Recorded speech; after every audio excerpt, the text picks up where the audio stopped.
Have you ever noticed that the more you've loved someone, the more you've lost them? Not love in the abstract, not the romanticized version you see in movies, but that specific moment when you decided, perhaps without even realizing it, that this person was the most important thing you had. And then, something changed. Not in them, in you, and in the way they looked at you. There is something that most men don't understand about attraction, about power, about relationships. It's one of those truths that hurts to hear because it means accepting that for years you've been doing exactly the opposite of what you needed to do.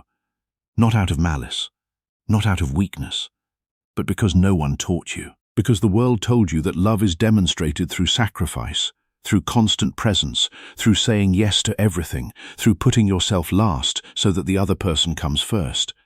And you believed it.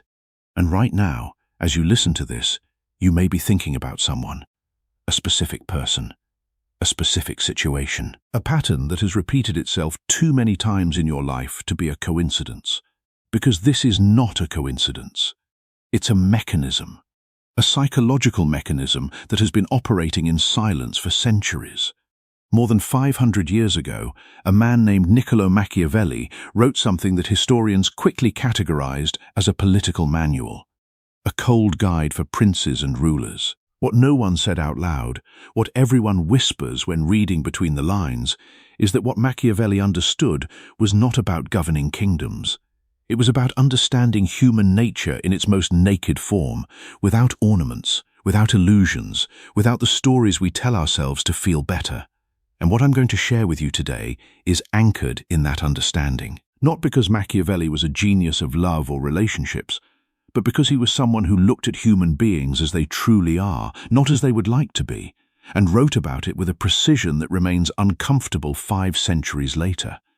So if you are willing to hear something uncomfortable, something that can change the way you relate to yourself and to others, stay. Because what comes next is not cheap motivation. It's not the typical advice to love yourself more. It's a psychological dissection of why you lose attraction, why you lose respect, why you lose the people you desire most, and what you need to understand at the deepest level of yourself so that this stops happening. Let's start at the beginning with the most common mistake, the one you've probably made yourself. At some point in your life, someone mattered to you so much that without realizing it, you stopped mattering to yourself. Not all at once. It was gradual. A small concession here, a minor surrender there, a silence when you should have spoken, a smile when you should have set a boundary. And each of those small decisions was sending a message. Not the message you wanted to send, that of "I love you, I'm here for you." The real message the other person received was different. It was, "I don't value myself enough to demand to be treated well." Psychology has been studying this for decades. There is a phenomenon that researchers call the paradox of need. It's so counterintuitive that when you first hear it, you almost don't want to believe it. The paradox works like this. The more you need someone, the more visible that need is, the less attractive you become to that person.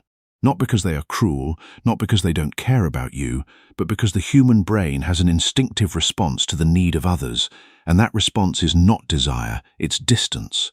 Think about it from your own experience. When someone has attached themselves to you in a way that made you uncomfortable, when someone depended on your messages to feel good, when someone reorganized their entire life around you in a way you never asked for, what did you feel?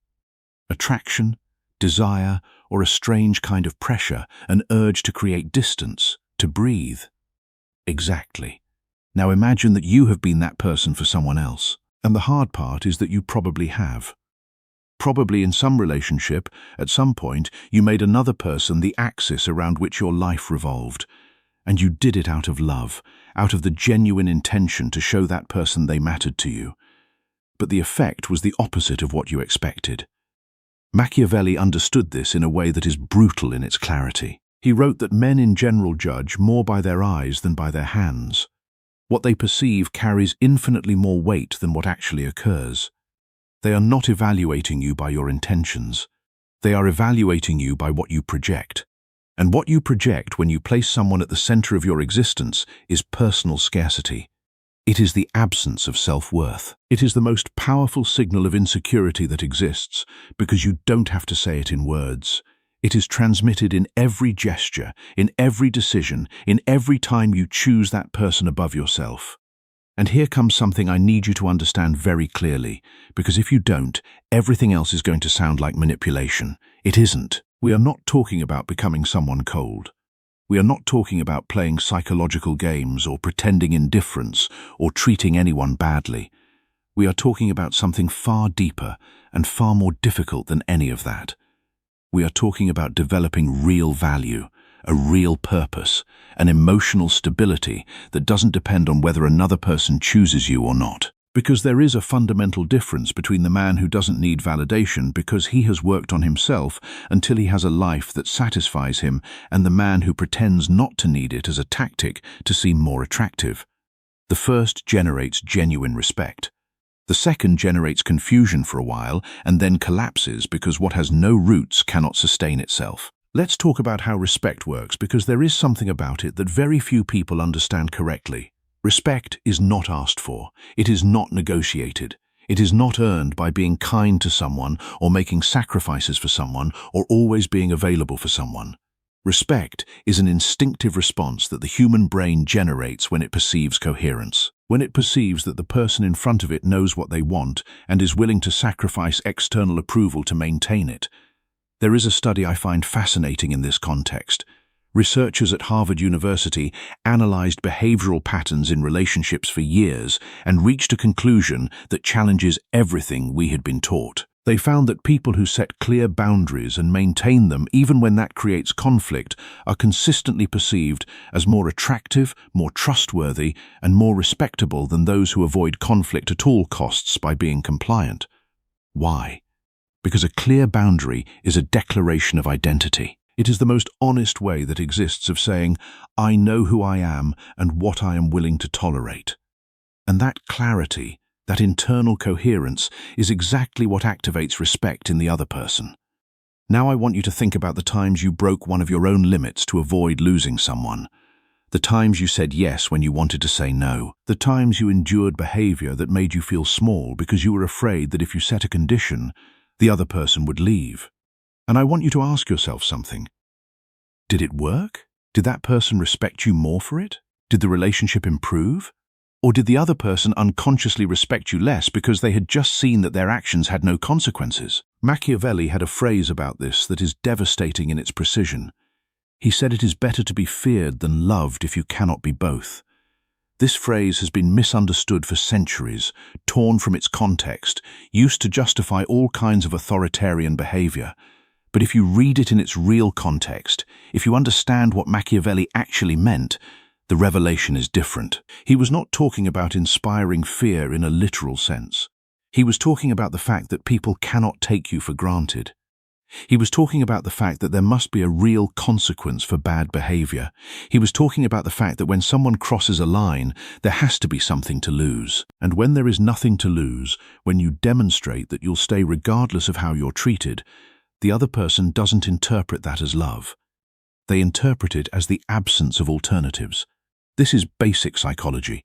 It is the same principle that explains why we value what is scarce more than what is abundant.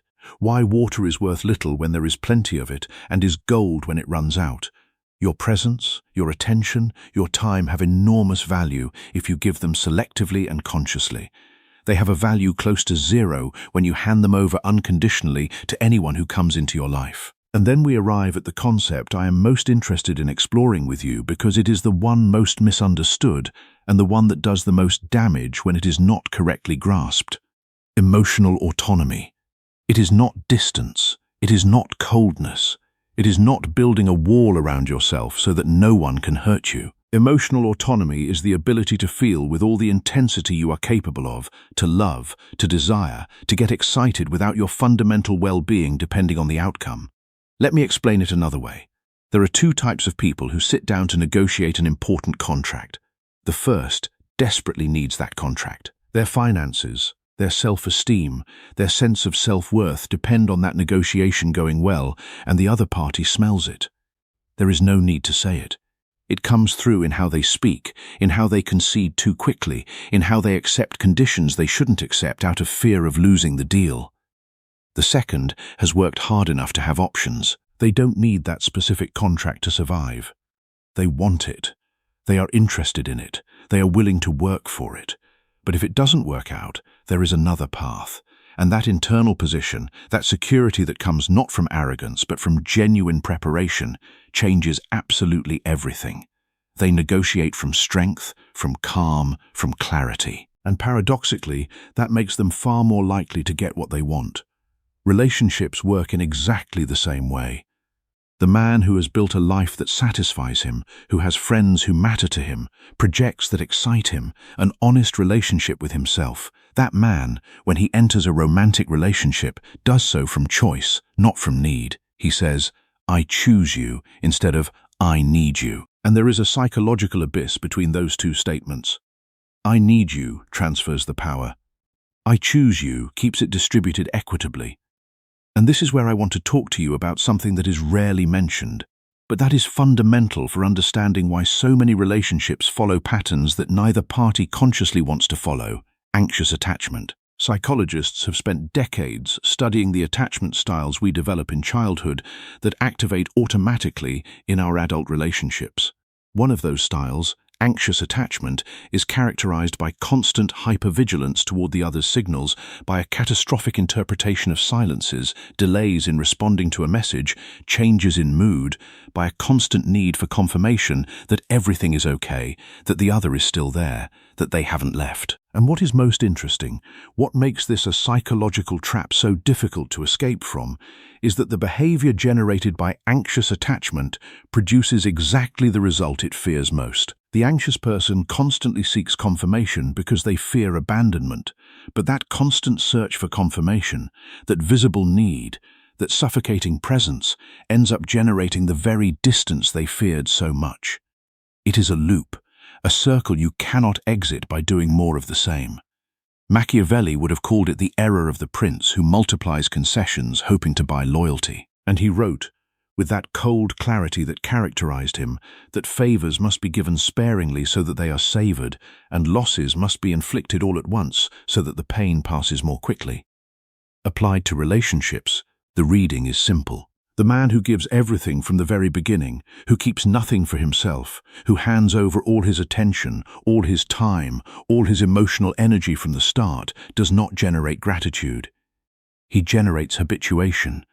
The other person gets used to receiving everything without effort and then stops valuing it. Now I want to talk about something that may be the most difficult part of all this, the pain that comes before clarity. Because there is a moment in the lives of many men, perhaps you have already lived it, perhaps you are living it right now, when they realize they have been building their identity around a person, and when that person leaves, or begins to pull away, or simply stops responding the way they used to, the world collapses.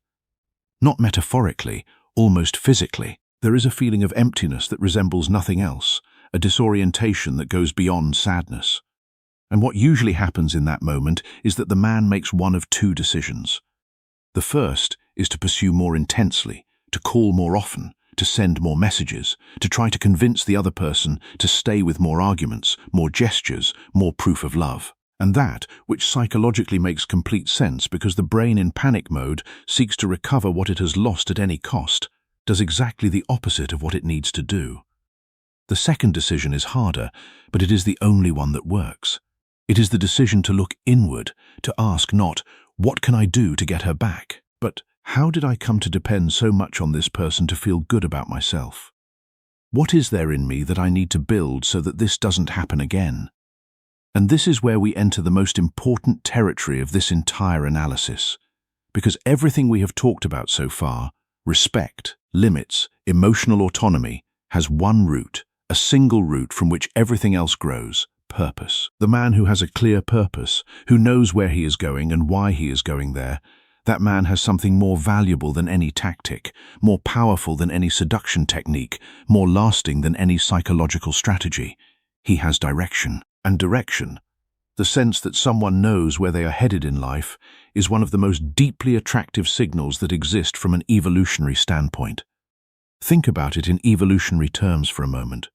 For hundreds of thousands of years, survival depended on the ability to find resources, to navigate the environment, to make decisions under pressure. The man who had a clear direction was the one who brought food to the group, who led when the situation demanded it, who made decisions when others hesitated. And that ability generated, inevitably, respect and attraction. Today, the context has changed, but the psychological mechanism remains active. You don't need to lead a tribe, but you need to know what you want to build with your life, what kind of person you want to be, what matters enough to you to invest your time and energy in it beyond relationships. And when you have that, when you truly have it, and not just as something you say for appearances, everything changes. Not just how others perceive you, how you perceive yourself.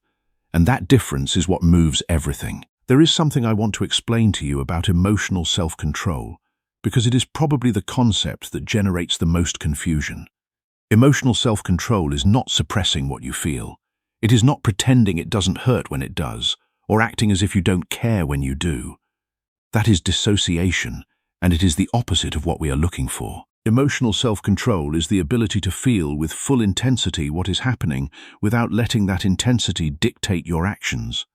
Machiavelli wrote about virtù, a complex concept that translates poorly into English because it encompasses far more than virtue in the moral sense. Machiavellian virtù included the ability to adapt, to act with determination, to keep a cool head when circumstances try to steal your calm.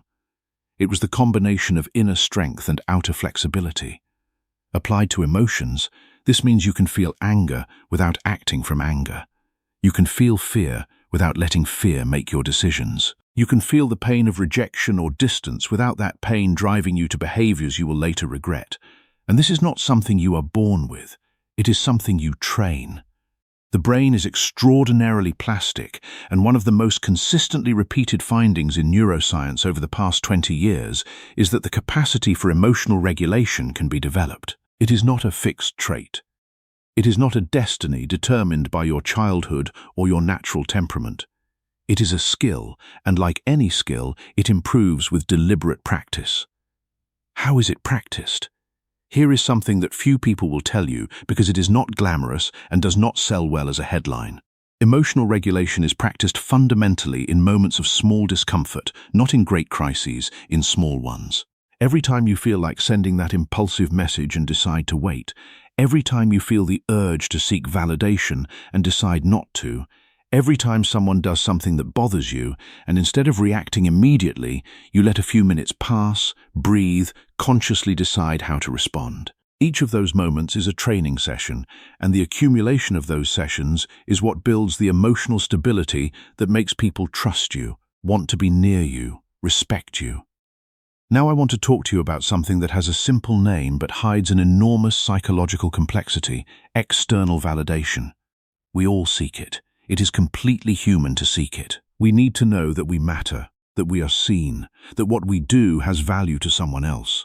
The problem is not seeking validation. The problem is when the validation of one specific person becomes the main criterion by which you judge your own worth. When that happens, and it happens in very subtle ways, every interaction with that person becomes an exam. If they reply to your message quickly, you pass. If they take a while, you fail. If they are in a good mood with you, the day is good. If they seem distant, the day is a disaster. And suddenly, your emotional state, your productivity, your ability to enjoy anything else in your life is held hostage by the mood and decisions of another person. This is not love. This is emotional dependency. And the difference between the two is fundamental.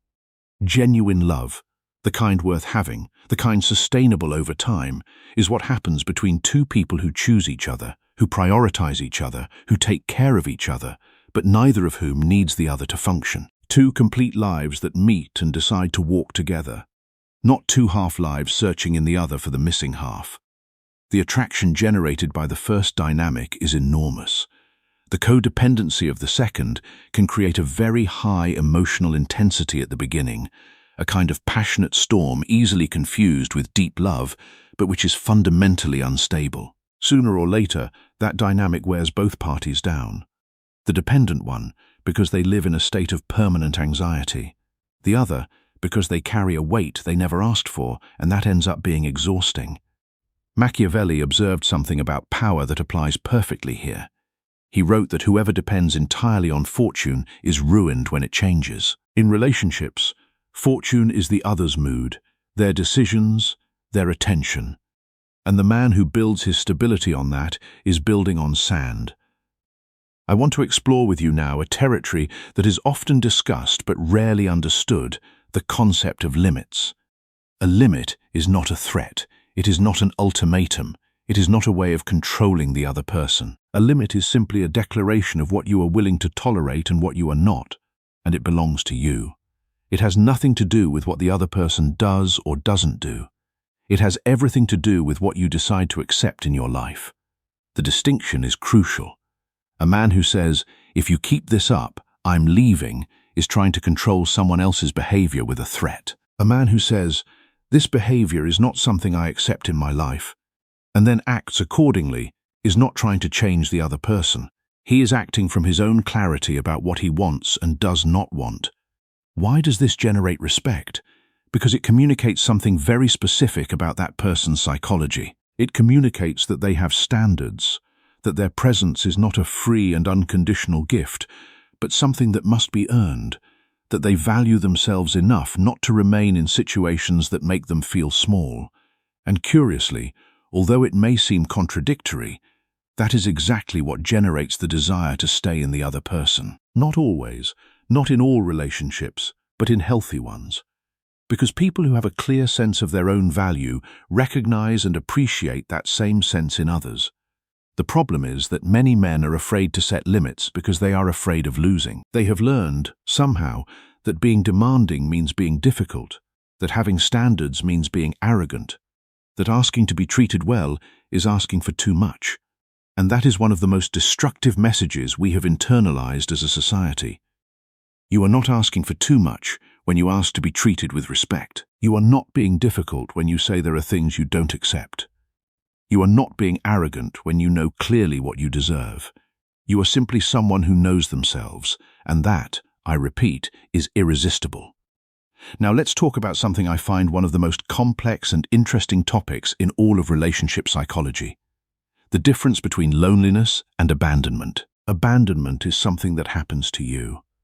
Loneliness is something you choose. Many men tolerate relationships that don't do them good, relationships in which they feel invisible, undervalued, constantly in emotional debt, because the fear of loneliness is greater than the discomfort that relationship causes them.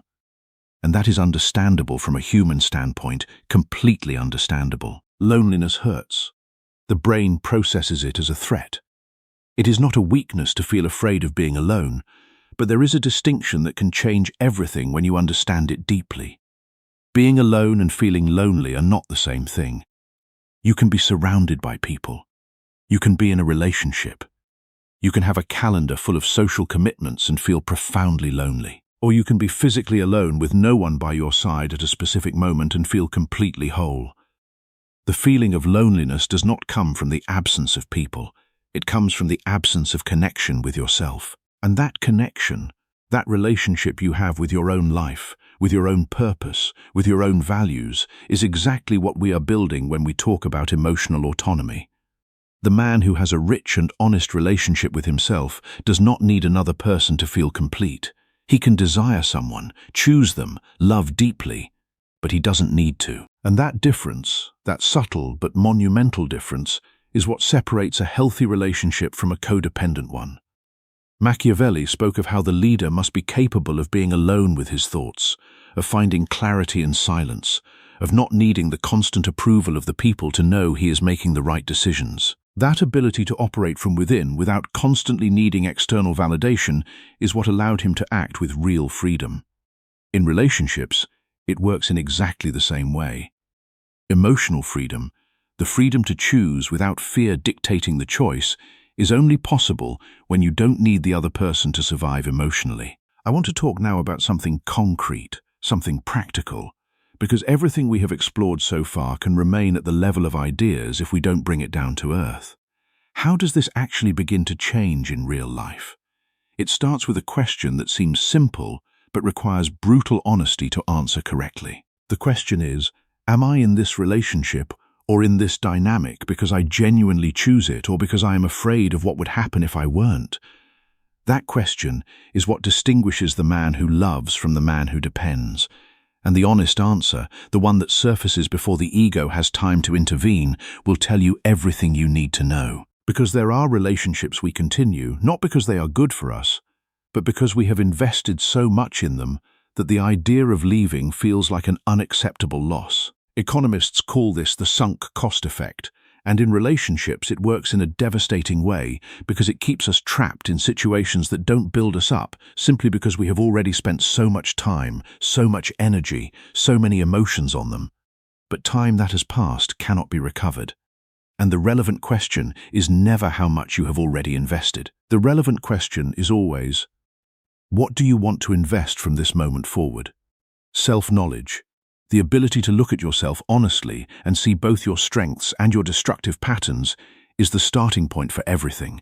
You cannot change what you cannot see, and you cannot see what you are not willing to look at. Machiavelli wrote that the prudent man always seeks the paths traveled by the great and tries to imitate those who have been excellent, not to achieve their exact greatness, but at least to carry their fragrance. What this means in modern terms is that learning from those who have walked the path before you, from those who have understood these mechanisms, is one of the most intelligent ways to move forward.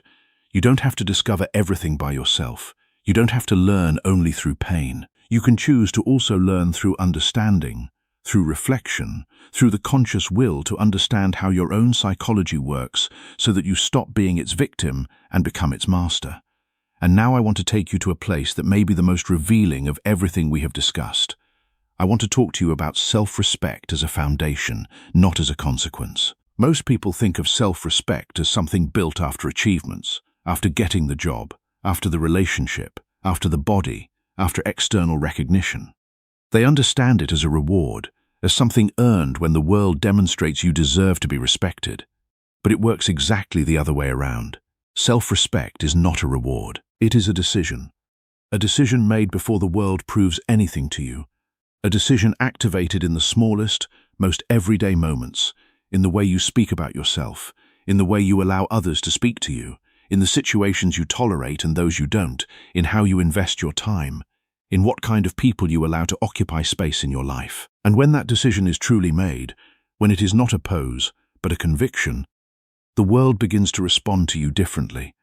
Not because the world has changed, but because you have changed the information you transmit to it about how you should be treated. This is, at its core, the deepest lesson that can be drawn from Machiavelli applied to relationships. It is not about manipulating others. It is about governing yourself. The prince who cannot govern himself cannot govern anything.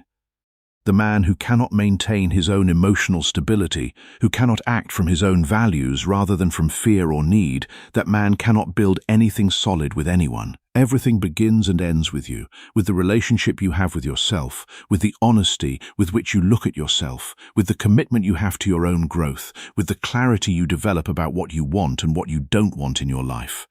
And the last thing I want to leave you with, what strikes me as the synthesis of everything we have explored together, is this. Attraction is not achieved by being less.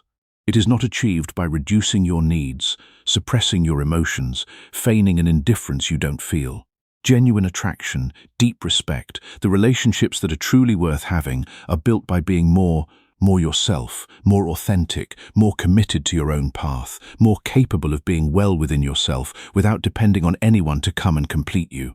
The man the world respects is not the one who has learned to need nothing. He is the one who has learned that he doesn't need the approval of others to know who he is, and that is a freedom no one can take from you because it depends on no one but yourself. If you made it to the end, comment, "I made it," and I will personally reply to you myself. And if this resonated with you, subscribe to be part of this and like it if you enjoyed it.